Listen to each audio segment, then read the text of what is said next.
नमस्कार प्रिय भक्तगण, मैं आपको सुनाने जा रही हूँ भाई दूज की कथा। आप सभी भक्तगण इस कथा को बड़े ही श्रद्धा और प्रेम पूर्वक सुने। भाई दूज दीपावली के 2 दिन बाद कार्तिक शुक्ल पक्ष द्वितीया को मनाया जाता है। इस दिन बहनें आदर के साथ भाई को अपने घर बुलाकर पूजा करती हैं और कथा का पाठ करती हैं, उनको अपने हाथ से भोजन कराती है। आइए जानते हैं भाई दूज के कथा के बारे में। भाई दूज का त्यौहार कार्तिक शुक्ल पक्ष की द्वितीया को मनाया जाता है। यह भाई बहन के प्रेम का प्रतीक है। इस दिन भाई बहन को यमुना स्नान करना, तिलक लगवाना तथा बहन के घर भोजन करना अति फलदायी होता है। इस दिन बहन भाई की पूजा कर उसके दीर्घायु तथा अपनी सुहाग की कामना कर हाथ जोड़कर यमराज से प्रार्थना करती है। इसी दिन यमुना जी ने अपने भाई यमराज को भोजन कराया था, इसीलिए इसे यम द्वितीया भी कहते हैं। इस दिन श्रद्धा भाव से स्वर्ण वस्त्र आदि बहन को अवश्य देना चाहिए। भाई दूज की कथा। सूर्य भगवान की पत्नी का नाम संज्ञा देवी था। इनकी 2 संतानें, पुत्र यमराज तथा कन्या यमुना थी। संज्ञा रानी पति सूर्य की उद्दीप्त किरणों को न सह सकने के कारण उत्तरी ध्रुव प्रदेश में छाया बनकर रहने लगी।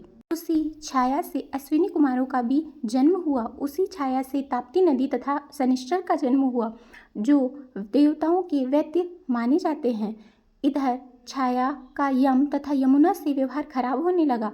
इससे खिन्न होकर यम ने अपनी एक नई नगरी यमपुरी बसाई। यमपुरी में पापियों को दंड देने का काम संपादित करते भाई को देखकर यमुना जी गौलोक चली आई, तो उन्होंने दूतों को भेजकर यमुना को बहुत खोजवाया मगर मिल न सकी। फिर स्वयं ही गोलोक गए, जहाँ विश्राम घाट पर यमुना जी से भेंट हुई। भाई को देखते ही यमुना ने हर्ष विभोर होकर स्वागत और सत्कार के साथ भोजन करवाया। इससे प्रसन्न हो यम ने वर मांगने को कहा। यमुना ने कहा, हे भैया, मैं आपसे यह वरदान मांगना चाहती हूँ कि मेरे जल में स्नान करने वाले नर नारी यमपुरी न जाएं। प्रश्न बड़ा कठिन था। यम ने ऐसा वर देने से यमपुरी का अस्तित्व ही समाप्त हो जाता। अतः भाई को असमंजस में देखकर यमुना बोली, आप चिंता न करें, मुझे यह वरदान दें कि जो लोग आज के दिन बहन के यहाँ भोजन करके इस मथुरा नगरी स्थित विश्राम घाट पर स्नान करें, वह तुम्हारे लोक न जाएं। इसे यमराज ने स्वीकार कर लिया। इस तिथि को जो सज्जन बहन के घर भोजन नहीं करेंगे, उन्हें मैं बांधकर यमपुरी ले जाऊंगा और तुम्हारे जल में स्नान करने वाले स्वर्ग को प्राप्त करेंगे। तभी से भाई बहन के रिश्ते का यह त्यौहार मनाने जाने लगा। भाई दूज की एक और पौराणिक कथा। एक बुढ़िया माई थी, उसके 7 बेटे और एक बेटी थी। बेटी की शादी हो चुकी थी। जब भी उसके बेटे की शादी होती, फेरों के समय एक नाग आता और उसके बेटे को डस लेता था। बेटे की वही मृत्यु हो जाती थी और बहू विधवा। इस तरह उसके 6 बेटे मर गए। 7वें की शादी होनी बाकी थी। इस तरह अपने बेटों के मर जाने के दुख से बूढ़ी माई रो रो के अंधी हो गई थी। भाई दूज आने को हुई तो भाई ने कहा कि मैं बहन से तिलक कराने जाऊंगा। माँ ने कहा ठीक है। उधर जब बहन को पता चला तो उसका भाई आ रहा है, वह खुशी से पागल हो गई और पड़ोसन के गई और पूछने लगी, जब बहुत प्यारा भाई घर आए तो क्या करना चाहिए, बताइए। पड़ोसन उसकी खुशी को देखकर जल भुन गई और कह दिया कि दूध से रसोई लीप ले और घी में चावल पका ले। बहन ने ऐसा ही किया। उधर भाई जब बहन के घर जा रहा था तो उसे रास्ते में सांप मिला।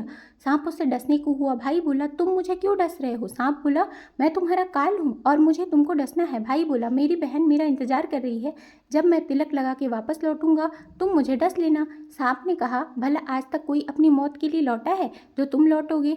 भाई ने कहा, अगर तुझे यकीन नहीं है तो तू मेरे झोले में बैठ जा, मैं जब अपनी बहन से तिलक कर लूँ तो मुझे डस लेना। सांप ने ऐसा ही किया। भाई बहन के घर पहुँच गया। दोनों बड़े खुश हुए। भाई बोला, बहन जल्दी से खाना दे दे, बड़ी भूख लगी है। बहन क्या करे, न तो दूध की रसोई सूखी है, न ही घी में चावल पके हैं। भाई ने पूछा, बहन इतनी देर क्यों लग रही है, तू क्या पका रही है। तब बहन ने बताया कि ऐसे ऐसे किया है। भाई बोला, पगली, कहीं घी में भी चावल पके हैं या दूध से कोई रसोई लीपे है। गोबर से रसोई को लीप और दूध में चावल पका। बहन ने ऐसा ही किया। खाना खा के भाई को बहुत जोर से नींद आ गई। इतने में बहन के बच्चे आ गए। बोले, मामा मामा हमारे लिए क्या लाए हो।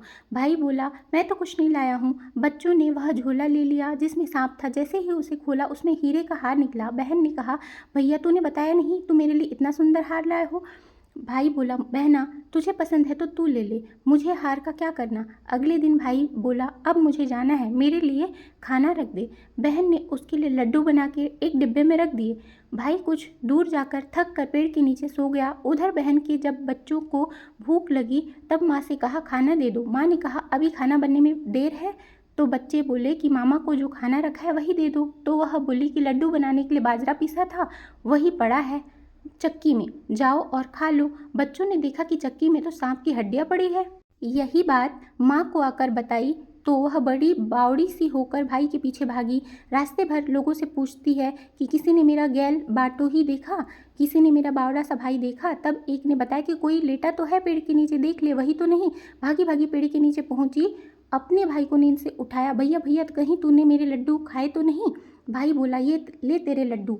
नहीं खाए मैंने, ले दे के लड्डू ही तो दिए थे। उसके भी पीछे पीछे आ गई। बहन बोली, नहीं भाई तू झूठ बोल रहा है, ज़रूर तूने खाया है, अब तो मैं तेरे साथ ही चलूँगी। भाई बोला, तू नहीं मान रही है तो चल साथ।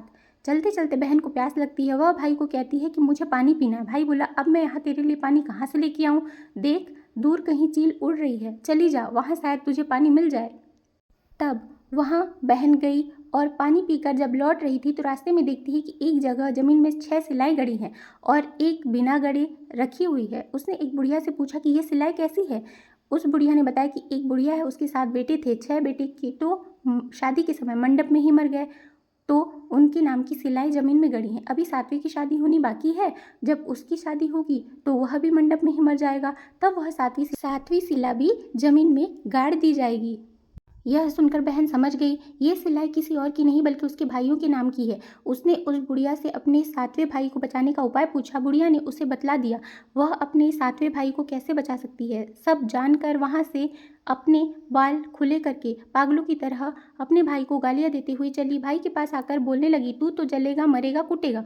भाई उसके व्यवहार को देखकर चौंक गया, पर उसे कुछ समझ नहीं आया। इसी तरह दोनों भाई बहन माँ के घर पहुँच गए। थोड़े समय के लिए बाद भाई की सगाई होनी थी, उसकी शादी तय हो गई। जब भाई को सेहरा पहनाने लगे तो वह बोली, इसको सेहरा क्यों बांधा जाएगा, सेहरा तो मैं पहनूंगी, ये तो जलेगा मरेगा।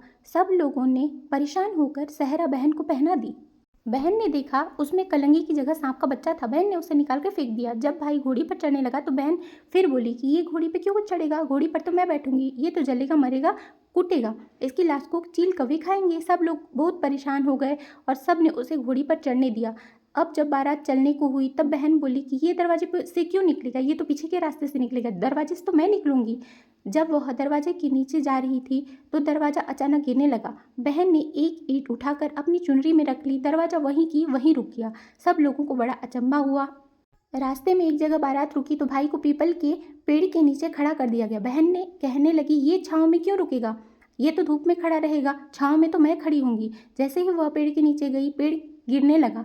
बहन ने एक पत्ता तोड़कर अपनी चुनरी पर रख लिया, पेड़ वहीं का वहीं रुक गया। अब तो सबको विश्वास हो गया कि ये बावली कोई जादू टोना सीख कर आई है जो बार बार अपने भाई की रक्षा कर रही है। ऐसे करते करते फेरों का समय आ गया। जब दुल्हन आई तो उसने दुल्हन के कान में कहा, अब तक तो मैंने तेरे पति को बचाया है, अब तू ही अपने पति को और अपने साथ ही अपने मरे हुए जेठों को बचा सकती है। फेरों के समय जब एक नाग आया, वो जैसे ही दूल्हे को डसने लगा, दुल्हन ने उसे एक लोटे में भरकर ऊपर से प्लेट बंद कर दिया। थोड़ी देर बाद नागिन लहर लहर करती आई, दुल्हन से बोली, तू मेरा पति छोड़। दुल्हन बोली, पहले तू मेरा पति छोड़। नागिन ने कहा, ठीक है मैं तेरा पति छोड़ती हूँ। दुल्हन ने कहा, ऐसे नहीं, पहले 3 बार बोल। नागिन ने 3 बार बोला, फिर बोली कि अब मेरे पति को छोड़। दुल्हन बोली, एक मेरे पति से क्या होगा, हंसने बोलने के लिए जेठ भी तो होना चाहिए, एक जेठ भी छोड़। नागिन ने जेठ के प्राण भी छोड़ दिए।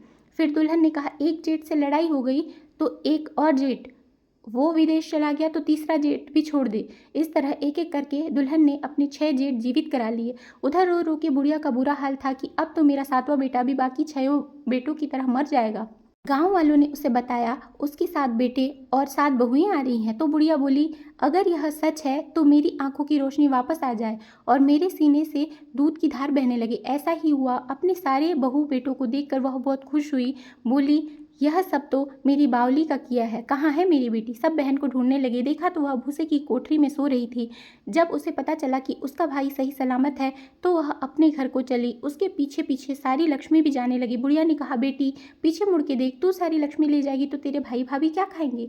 तब बहन ने पीछे मुड़ के देखा और कहा, जो माँ मेरे साथ हाथों में देगी वही मेरे साथ चल, बाद बाकी का भाई भाभी के पास रहे। इस तरह एक बहन ने अपने भाई की रक्षा की।